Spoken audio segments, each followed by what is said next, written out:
नमस्कार दोस्तों, मैं Dharmendra Verma online institute Dickie में आपका बहुत बहुत स्वागत करता हूं। आज का वीडियो बहुत ही खास होने वाला है क्योंकि आज के वीडियो में यूपीटेट एग्जाम के लिए जो कि 2026 में होने वाली है उसके लिए यहाँ पर हिंदी के 100 प्रश्न रखे गए हैं जो कि काफी इंपोर्टेंट रहेंगे आपके आने वाले यूपीटेट एग्जाम के लिए। तो आपको स्किप नहीं करना है, वीडियो को पूरा देखना है और अंत में जरूर बताना है कि वीडियो आपको कैसा लगा। यदि आपको इसकी पीडीएफ चाहिए तो आप हमारे Telegram channel online institute DK से जुड़ जाइएगा, लिंक आपको डिस्क्रिप्शन में मिल जाएगी, जाकर जुड़ जाइएगा। और हमने पहले भी जो वीडियो बनाए हैं उनकी भी वहां पर पीडीएफ आपको प्राप्त हो जाएगी, तो जाकर ज्वाइन हो जाएगा। और ये भी पीडीएफ है जो 2 से 3 दिन में आपको वहां पर देखने को मिल जाएगी, है ना। तो आपको स्किप नहीं करना है, वीडियो को पूरा देखना है और अंत में जरूर बताना है कि आज का जो वीडियो है वो आपको कैसा लगा। शुरुआत करते हैं, वन लाइनर है, ज्यादा समय आपका नहीं लेंगे ना, जल्दी से जल्दी इस वीडियो को समाप्त करने की कोशिश करेंगे। तो आइए शुरू करते हैं। पहला प्रश्न आपसे पूछा गया है कि हिंदी भाषा किस भाषा परिवार से संबंधित होती है। तो याद रखिएगा ये हिंदी आर्य भाषा परिवार से संबंधित होती है और काफी अच्छा प्रश्न है और शायद पूछा भी गया है ये अन्य टेट एग्जाम में। दूसरा प्रश्न आपसे पूछा गया है कि परमेश्वर में कौन सा समास है। परमेश्वर, तो याद रखिएगा परमेश्वर में कर्मधारय समास होगा और यदि हम इसका विग्रह करते हैं तो परम है जो ईश्वर, जिसे परमेश्वर कहते हैं और इसमें कर्मधारय समास होगा, है ना, याद रखिएगा। निर्दोष किस प्रकार का शब्द है। जो निर्दोष शब्द है ये किस प्रकार का शब्द होगा, तो ये गुणवाचक विशेषण शब्द का एक प्रकार होगा। राम ने खाना खाया में राम कौन सा कारक है। यहाँ पर जो राम है ये किस प्रकार का कारक होगा, तो ये कर्ता कारक होगा। कैसा होगा भैया, ये एक कर्ता कारक होगा, है ना। चौथे का आंसर होगा आपका कर्ता कारक। अगला प्रश्न पूछा गया आपसे कि जल का पर्यायवाची क्या होगा। तो जल का पर्यायवाची होता है नीर। अन्य क्या होते हैं जल के पर्यायवाची, तो जल को पानी भी कहते हैं, नीर भी कहते हैं, अंबु, सलील, तोय, वारी, पई, उदक, जीवन, आब और अमृत। ये सारे के सारे किसके पर्यायवाची शब्द है, जल के पर्यायवाची शब्द। जरूरी नहीं कि विकल्प में नीर दे, इसमें से किसी प्रकार से भी पर्यायवाची शब्द आपसे पूछा जा सकता है, तो याद रखिएगा जल के पर्यायवाची शब्दों को।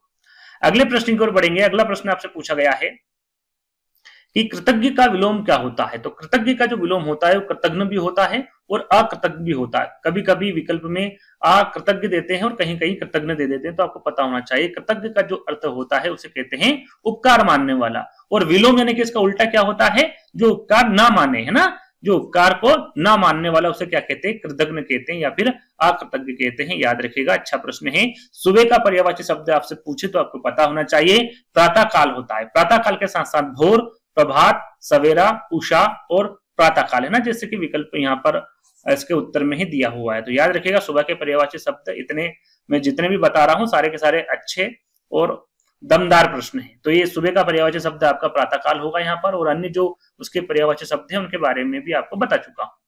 अगला प्रश्न है आपका कि कब किस अवयव की श्रेणी में आता है। जो कब शब्द है ये किस अवयव की श्रेणी में आता है, तो याद रखिएगा ये कालवाचक क्रिया विशेषण अवयव की श्रेणी में आता है। किसमें आता है, कालवाचक क्रिया विशेषण अवयव की श्रेणी में आता है।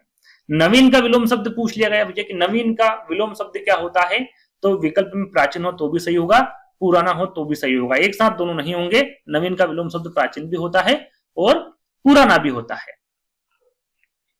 अगला प्रश्न है पुत्री का तद्भव रूप क्या होगा। तो पुत्री का तद्भव, है ना, पुत्री का तद्भव रूप होता बेटी। याद रखिएगा यदि पुत्री का तद्भव रूप पूछे तो बेटी आपको याद रख लेना है। अगला प्रश्न पूछा गया आपसे कि हिंदी का प्रथम व्याकरण किसके द्वारा लिखा गया। अच्छा प्रश्न है, हिंदी का पहला व्याकरण किसके द्वारा लिखा गया, तो जॉन यहोशुआ केटलर के द्वारा लिखा गया था हिंदी का प्रथम व्याकरण। याद रखिएगा, नाम अच्छा है और प्रश्न पूछा जा सकता है।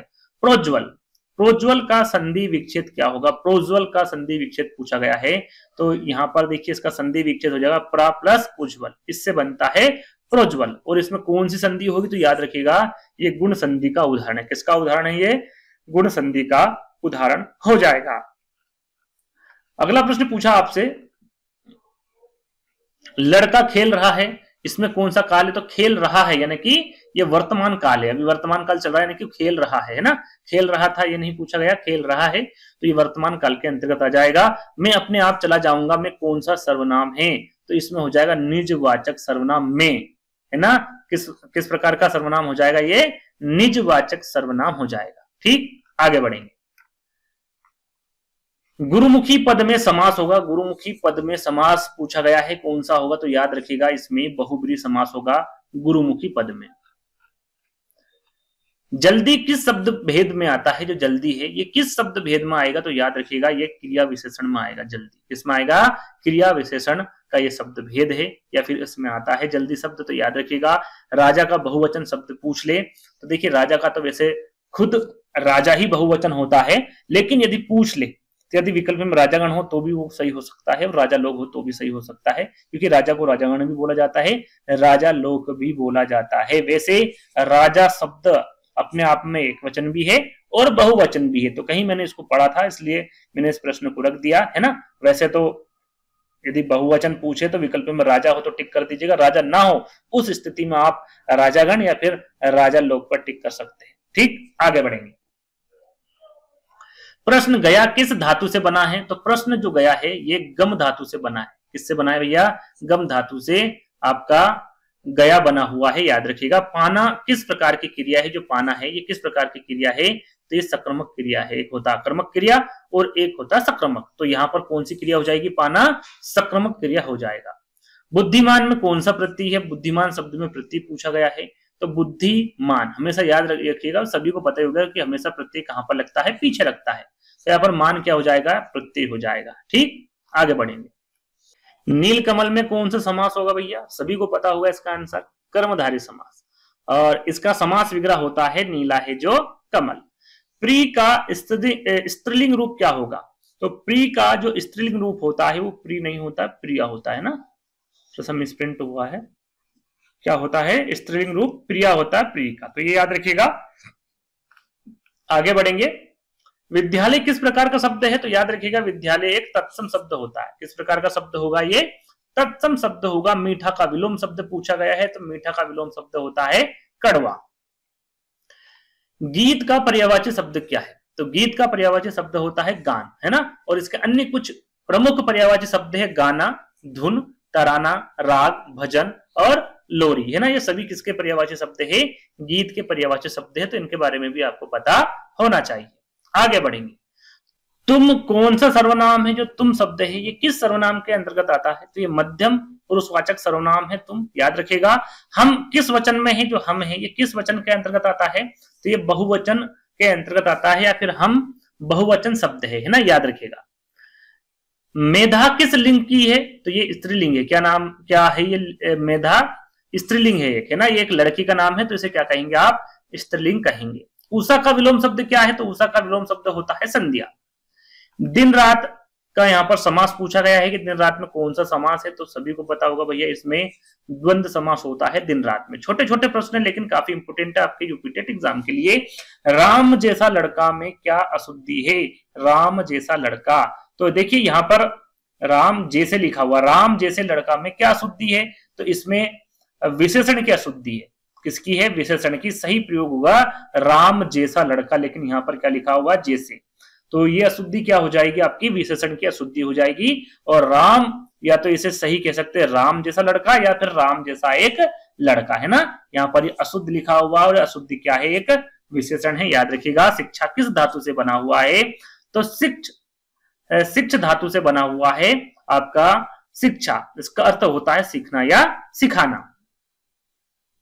कमल किस लिंग का है? तो कमल एक पुरुष का नाम होता है कमल, आपने देखा होगा, तो ये पुल्लिंग शब्द होगा कमल। किस शब्द भेद में है? तो किसी जो है ये सर्वनाम, कौन से सर्वनाम में होगा? ये डायरेक्टली यदि पूछे कि भाई ये क्या है ये शब्द भेद, तो सर्वनाम है। कौन से सर्वनाम के अंतर्गत आता है? तो अनिश्चयवाचक सर्वनाम के अंतर्गत आता है आपका किसी, है ना। तो ये याद रखिएगा। आगे बात करेंगे। तो बहिन, बहिन का शुद्ध रूप क्या है? बहिन जो लिखा हुआ है ये अशुद्ध रूप है, लेकिन इसका शुद्ध रूप पूछा गया है, तो बहिन का शुद्ध रूप होता है बहन। क्या होता है? बहन। कृष्ण का अर्थ क्या होता है? तो कृष्ण को काला भी कहते हैं, श्याम भी कहते हैं, और भी बहुत सारे नाम होते हैं कृष्ण के, लेकिन जो दो नाम थे वो मैंने रख दिए हैं। और अशिक्षित कौन सा शब्द है? तो याद रखिएगा नकारात्मक शब्द है अशिक्षित। शिक्षित होता तो वो सकारात्मक होगा, लेकिन यहाँ पर अशिक्षित पूछा गया है, तो किस प्रकार का शब्द होगा? ये नकारात्मक शब्द होगा। गौरव का पर्यायवाची शब्द पूछा गया है, तो गौरव का शब्द होता है मान, और इसके अलावा सम्मान होता है, महिमा होता है, गरिमा, अभिमान, शान, नाज, फक और भारीपन। ये सभी क्या है भैया? सॉरी, ये सभी क्या है? आपके गौरव के पर्यायवाची शब्द है। जो मान है उससे संबंधित और भी जो इंपोर्टेंट पर्यायवाची शब्द है गौरव के, वो सारे के सारे मैंने आपको बता दिए हैं, इनको भी याद कर लीजिएगा। निर्धन का विलोम शब्द क्या है भैया? निर्धन का विलोम शब्द होता है धनवान। क्या होता है? धनवान होता है। छत्रपति कौन सा समास से, छत्रपति में कौन सा समास से पूछा गया? तो छत्रपति में याद रखिएगा बहुब्रीहि समास होगा। कौन सा होगा? बहुब्रीहि समास होगा। प्रश्नवाचक अवयव न वाक्य के किस भाग में प्रयुक्त होता है? प्रश्नवाचक अवयव जो होते हैं उसमें न का प्रयोग होता है, तो कहां पर प्रयुक्त होता है? तो वो वाक्य के अंत में होता है। जैसे कि यहाँ पर मैंने एक उदाहरण भी लिखा है, आप इधर ही रहते हो ना, तो जो ना शब्द कहां पर लगा हुआ है? वाक्य के अंत में लगा हुआ है ना। प्रश्नवाचक अवयव न वाक्य के अंत में प्रयुक्त होता है, जैसे कि मैंने यहाँ पर उदाहरण भी आपको बता दिया है। तो याद रखना है, लौटना किस प्रकार की क्रिया है? तो लौटना जो क्रिया होगी एक आक्रामक क्रिया होगी। कौन सी? आक्रामक क्रिया होगी। विद्वान का स्त्रीलिंग पूछा गया है, तो विद्वान का स्त्रीलिंग होता है विदुषी। क्या होता है? विदुषी होता है। सजा का अर्थ क्या होता भैया? सजा का अर्थ होता दंड। क्या होता है? दंड होता है। बरसना, बरसना किस प्रकार की क्रिया है? तो याद रखिएगा बरसना जो है आक्रामक क्रिया होगी। किस प्रकार की क्रिया होगी? ये आक्रामक क्रिया होगी बरसना। मधुर का विलोम शब्द पूछा गया, मधुर का विलोम शब्द क्या होता है? तो कर्कश भी कह सकते, कटु या फिर तीखा, तीनों में से कुछ भी आ जाए आपको टिक कर देना है। मधुर को कर्कश भी कहा जाता है, कटु या तीखा भी कहा जाता है मधुर का विलोम शब्द। कवि किस लिंग का है? तो कवि एक पुरलिंग है। क्या है? पुरलिंग है। और कवि का यदि स्त्रीलिंग शब्द पूछे तो कवित्री है। यहाँ पर पुरलिंग आपका कवि हो जाएगा और कवित्री यहाँ पर स्त्रीलिंग हो जाएगा, आपको पता होना चाहिए। चलना किस प्रकार की क्रिया है यदि पूछे तो ये आक्रामक क्रिया है। अध्यापक का पर्यायवाची शब्द पूछे सरल सा है। अध्यापक का पर्यायवाची शब्द होता है शिक्षक। शिक्षक के साथ साथ हम इनको आचार्य भी कहते हैं और गुरु भी कहते हैं अध्यापक को। तो दो और याद कर लीजिएगा, मुझे नहीं लगता याद करने की आवश्यकता है, ये सभी को पता है, नॉर्मल सी बात है। राजकुमार शब्द में पूछ लिया भैया कौन सा समास है? तो राजकुमार शब्द में आपका तत्पुरुष समास होगा। कौन सा होगा? तत्पुरुष समास होगा। यथा राजा तथा प्रजा में कौन सा अलंकार है? यानी कि जैसी राजा वैसी प्रजा, इसमें कौन सा अलंकार है? तो याद रखिएगा इसमें अनुप्रास अलंकार होगा। कौन सा? अनुप्रास अलंकार होगा। कोयल गाती है में कोयल कौन सा कारक है? इस कोयल में, ये कोयल जो है इस वाक्य में ये कौन सा कारक, किसका कारक काम करेगी? कौन से कारक का? तो कर्ता कारक का काम करेगी। यानी कि कोयल क्या है? यहाँ पर एक कर्ता है, तो यहाँ पर कर्ता कारक आपका सही हो जाएगा। पुस्तक किस लिंग की है भैया? तो पुस्तक को क्या कहेंगे हम? स्त्रीलिंग कहेंगे। क्या कहेंगे? स्त्रीलिंग में आएगा आपका पुस्तक। याद रखिएगा ग्रह का तद्भव रूप पूछे तो ग्रह का तद्भव रूप होता है घर। क्या होता है? ग्रह का तद्भव रूप घर होता है। उठना किस प्रकार की क्रिया भैया? तो याद रखिएगा उठना एक प्रकार का आक्रामक क्रिया है। कौन सी क्रिया हो जाएगी आपकी? आक्रामक क्रिया हो जाएगी। नेक का पर्यायवाची पूछ ले, नेक का पर्यायवाची होता है अच्छा। इसके साथ साथ नेक का आपका भला हो जाएगा, दयालु हो जाएगा, उत्तम, शिष्ट, कृपालु और विनम्र। ये सभी के सभी नेक के पर्यायवाची शब्द है, अच्छे हैं, याद कर लीजिएगा। आगे हम बात करें तो अनुशासन का विलोम शब्द पूछा गया है कि अनुशासन का विलोम शब्द क्या होता है? तो अनुशासन का विलोम शब्द होता है अव्यवस्था। अब यहाँ पर विलोम शब्द तो एक ही होता है, लेकिन यहाँ पर थोड़ा सा मैं आपको बता दूं कि अनुशासन की को अव्यवस्था भी कहते हैं। इसका विलोम शब्द अव्यवस्था भी होता है, अनुशासनहीनता भी होता है, अराजकता भी होता है, असंगठन भी कहते हैं और अनियंत्रितता भी कहते हैं। ये सारी किसके विलोम शब्द है? आपके अनुशासन के विलोम शब्द है, आपको पता होना चाहिए। जैसा कौन सा शब्द भेद है? जो जैसा है ये कौन सा शब्द भेद है भैया? तो ये संबंध बोधक है। कैसा शब्द है? ये संबंध बोधक है। जैसे जैसा करोगे वैसा भरोगे में जैसा और वैसा के बीच जो संबंध दिखाया गया है उसे क्या कहते हैं? संबंध बोधक कहते हैं। यानी कि दोनों में संबंध बना रहा। कौन बना रहा संबंध? यहाँ पर जैसा और वैसा।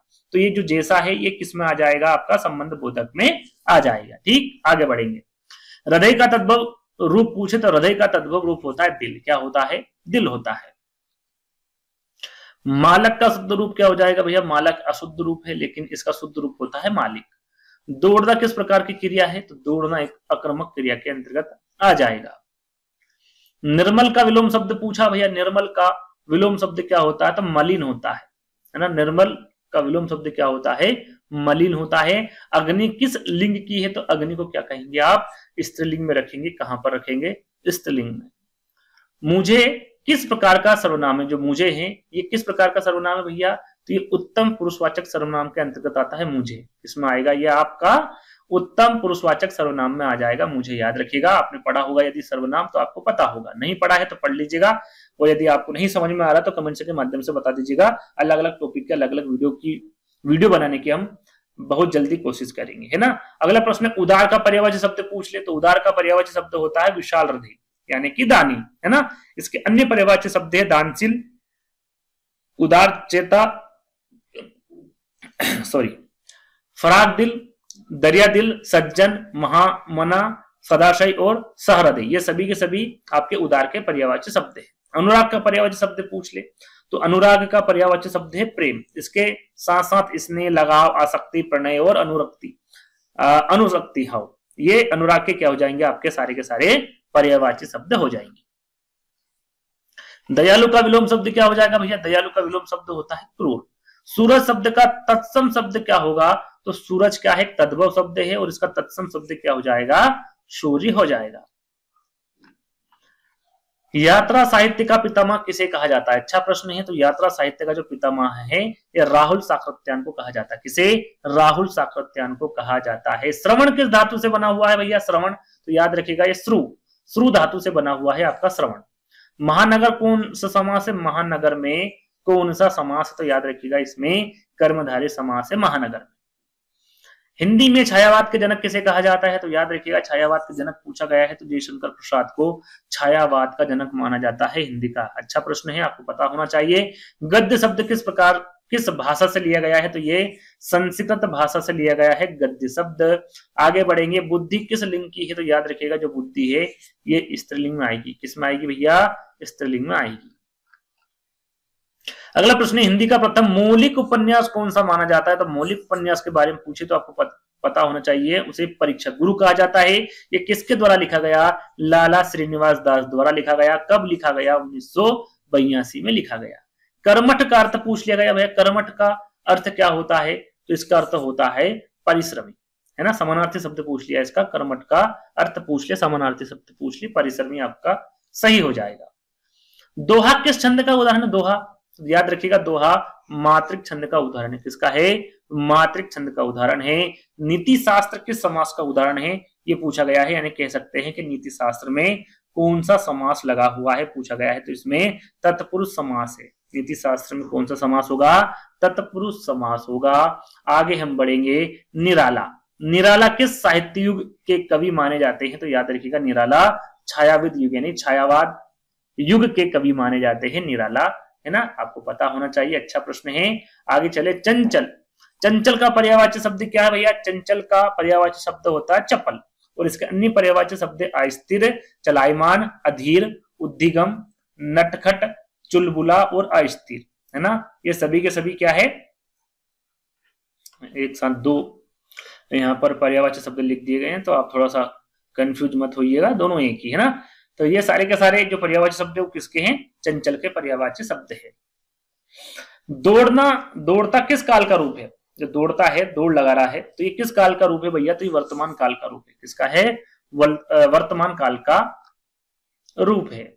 कामायनी के बारे में पूछ ले, कामायनी के लेखक कौन है भैया, तो कामायनी के लेखक कौन होंगे, जयशंकर प्रसाद होंगे। भारतेंदु हरिश्चंद्र किस युग से संबंधित है, तो याद रखिएगा भारतेंदु युग, है ना, सीधा सीधा भारतेंदु युग दिया जाता है, साथ में आपको नवजागरण युग भी याद रख लेना है। तो भारतेंदु हरिश्चंद्र किस युग के संबंधित है, तो नवजागरण युग यानी कि भारतेंदु युग के युग से संबंधित है।